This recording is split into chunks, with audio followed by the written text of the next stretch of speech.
So you want to win $25,000 and do it in the fastest way possible, all while playing with some shiny pieces of cardboard?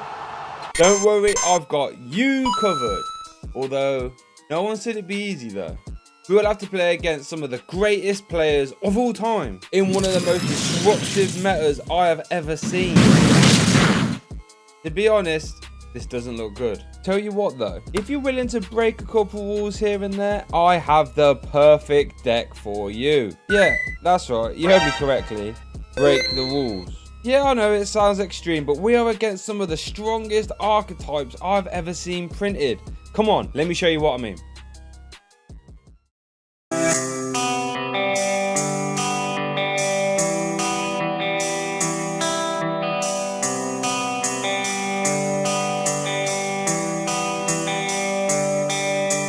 The top 8 of the World Championships has decks that look like this. Sean Foisey is playing Gengar Trevenant, a very spooky deck, not only in its aesthetic, but in its play as well, as when Trevenant is in the active, it prevents your opponent from playing any items. Nasty. Not only that though, Sean, the absolute mad lad, is playing Gengar EX as well, with its Dark Corridor attack that does 60 damage, poisons your opponent's active, and then allows you to switch straight into this Trevenant. This turns the deck from more of a stall deck all the way to a high damage disruption deck, especially when Verbank City Gym gets involved, making poison do an extra 30 in between turns. Gross. Martin Janus and Merlin Kritek were both playing Night March. Night March is a hyper aggressive deck that aims to ditch a ton of Night March Pokemon as soon as possible to swing with either Punkaboo, Joltik, or even Mew EX for big knockouts. With help from Trainer's Mail, Dimension Valley,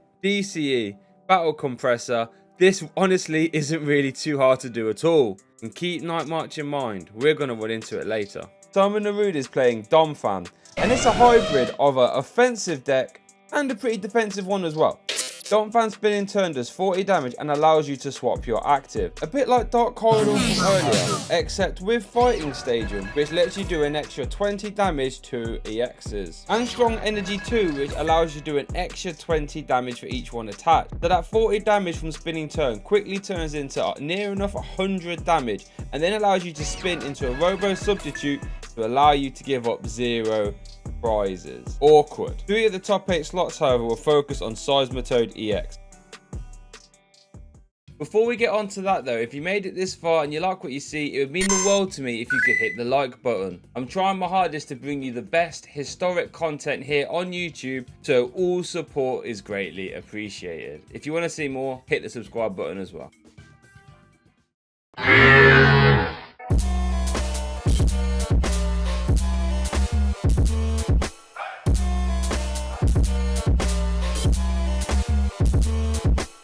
For a DC, Quaking Punch does 30 damage and stops your opponent from playing item cards. No VS Seeker, no Trainer's Mail, no Ultra Ball, no nothing. Pair this with the Muscle Band and you actually have a 4 KO on all the format, with Killer Disruption as well. Tito Santoso was playing an Aroma Box version, which utilised Aroma Teas from XY base to not only move around Fairy Energies via its Fairy Transfer ability, but this also allows you to move around Rainbow Energies too. This allowed for a huge supporting cast to be played, such as Malamar EX to put your opponent to sleep, Trevenant EX to hit other Toads for weakness, and even Mega Manetric for a little bit of acceleration and free retreat too. The main reason for this box style deck though has to be so you could utilise Max Potion. The tank hits, move the energy off, and then completely heal your Seismitoad. However, Igor Costa and Mies are both playing Seismitoad Crobat.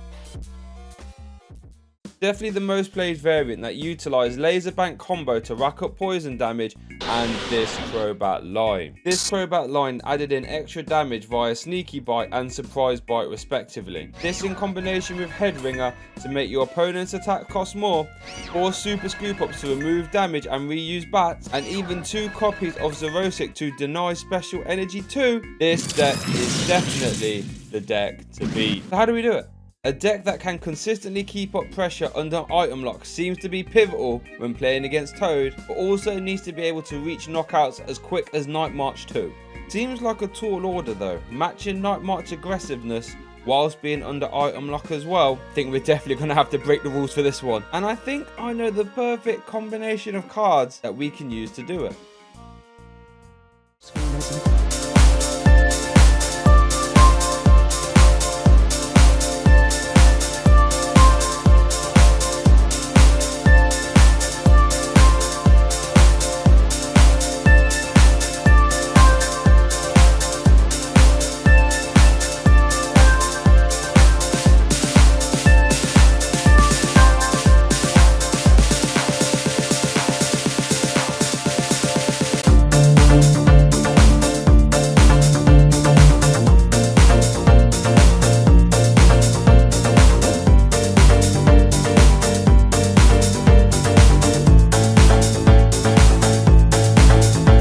In Pokemon TCG, you can only attach one energy a turn, right? I mean, all the other decks in top 8 can only attach once per turn. How about we just ignore that one, shall we? Also in Pokemon, you can only evolve once per turn, right? So that means it should take us 2 turns to get out of stage 2. Between you and me, how about we ignore that one as well? Blastoise should help us with energy attaching. With its deluge ability, we can attach as many water energy from our hand to our Pokemon in a turn. Now, normally it would take 2 turns to get out of Blastoise, right? Bench the basic, wait a turn, rare candy Blastoise. However, with Archie's ace in the hole, we can put it straight into play. So with these fundamental rules to the game broken, all we need to do is find an attacker that we can pile on all this energy as early as turn 1. And also find a way to make Archie's consistent, as we do need to empty our hand completely to use it. How are we going to do that then? Keldeo EX not only provides a strong ramp attack via Secret Sword that can reach O-codes really fast, but also has its rushing ability, which is perfect for getting around Hypnotoxic Laser Sleep Flips and bad starters too. Definitely seems like the perfect option. Adding a Mewtwo EX for, well, other Mewtwo's, and a cheeky Articuno with its Delta Plus Ancient trait, which will allow it to take extra prizes when it carries Pokemon. This will be extremely good against Night March attackers since they only have low HP. So I think our attacking core is looking perfect. Now we've just got to make Archie's consistent. How are we going to do that? Battle Compressor from Phantom Forces is absolutely perfect for our strategy, allowing you to discard 3 cards straight from your deck. If we was to target a copy of Archie's Ace in the Hole, Blastoise and some water energy, all we have to do then is use a combination of Ultra Balls to get our hand down and then play a VS Seeker, which will allow us to grab the Archies from the discard pile and put it back into our hand. Ratchet EX is perfect for this strategy as well, with its Stellar Guidance ability allowing you to grab any supporter from your deck when you bench it. What this means is if we essentially Ultra Ball our hand down to 0, so we just have the Jirachi in our hand, we can bench it, grab an Archies for a very easy Blastoise. Gaming EX is also integral for this deck, with its setup ability allowing us to draw up to 6 cards in our hand. This means if we haven't got the combo immediately, we can draw some cards until we do. Superior Energy Retrieval is the icing to this absolutely incredible 8, allowing us to discard 2 cards from our hand and then get 4 basic energies from the discard pile. This serves 2 functions. Number 1, getting cards out of our hand so we can use Archies, and then once we've used Archies, it allows us to get 4 energy from the discard pile and attach them straight to our Keldeo or Articuno. And it's as simple as that. We now have an engine to get the Blastoise out consistently in 1 turn. We can then pile a ton of energies onto Keldeo and put so much damage onto a Seismitoad EX that they just can't keep up. And even if they do use Quaking Punch, we already have our energies in play, so we can definitely keep up tempo. Even if the Hypnotoxic Lasers put us to sleep, if we have 2 Keldeos, we can just rush in twice and get back involved in the race. And if all else fails, we can just stick a Warlord EX into the active to tank some hits. Let's go win $25,000, baby. Jeez.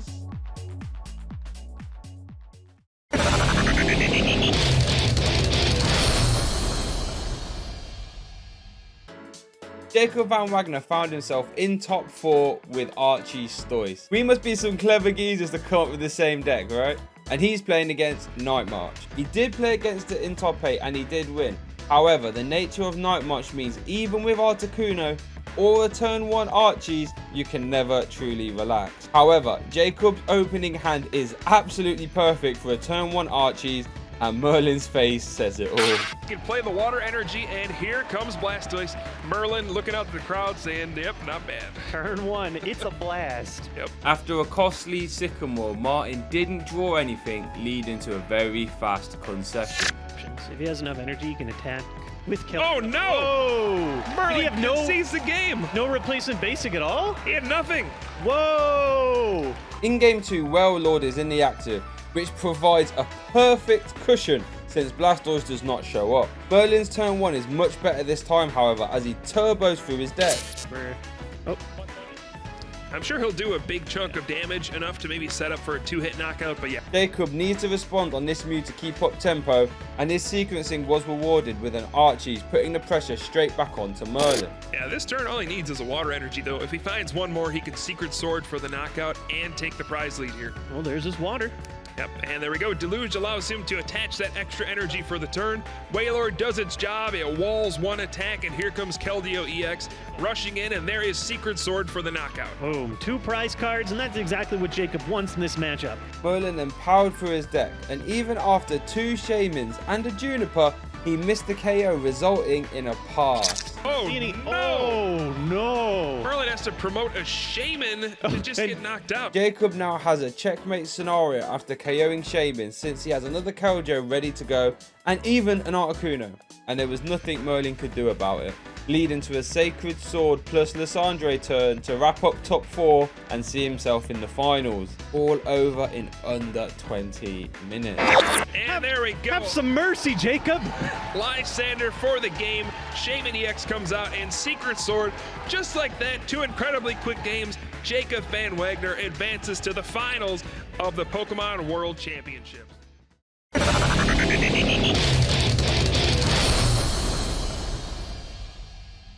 So now we are 1 win away from winning $25,000 US, bragging rights, and being the world champion. However, in the finals, we will be tested by the big, bad, scary deck of the format, Code Bats, piloted by a world-class player no less, Mies. Mies is going to try his best to slow us down, basically forcing us to get a turn 1 Archies, because after Quaking Punch, we will definitely not be able to get Blastoise out. In game 1, however, Jacob popped off beautifully with a turn 1 Archies and a strong Sacred Sword, and Mies was unable to do anything about it, leading to a quick concession in just 1 minute 45 seconds. Kind of turn that you need Oh, to and become Maze world scoops champion. the game. He concedes immediately. Whoa! Just like that, game 1 of the finals is over, and Jacob takes a quick 1-0 lead. Well, that's one way to blast through game 1.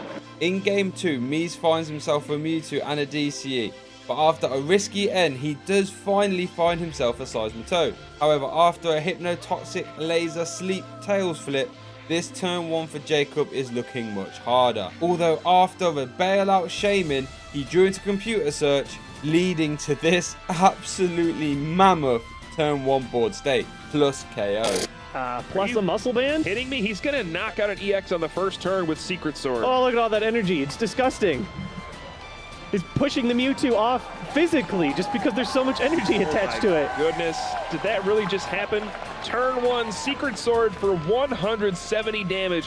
How can Maze do anything about that? In a cruel twist of fate, Mies even prized his second Mewtwo, meaning all he could do was N plus Quaking Punch, hoping Jacob does not have the extra water energy for the KO. Special condition, and There it is. There's the water energy and the Secret Sword knockout. Jacob is 2 prize cards away from being our world champion. All Mies can do now is Sky Return into a 1 prizer and force a Lysandre for game. All credit to Mies, he is making the best out of a dire situation. Obviously, that's game over. Obviously, he wins the world championships, just knocking out another EX. There we see the Sky Return. Maze promotes Zubat. Jacob does try and dig for the Lysandre. Dig. But he doesn't get it. But what he can do is set up another Keldeo for a checkmate situation. Can he put up a fight here? Can he do anything to prevent that inevitable Keldeo EX on the bench from finishing him off? Leading to another concession from Mies. resulting for a win for Jacob. $25,000 in under 20 minutes. There's just too many ways that Mace concedes. Jacob Van Wagner is your 2015 Pokemon TCG World Champion.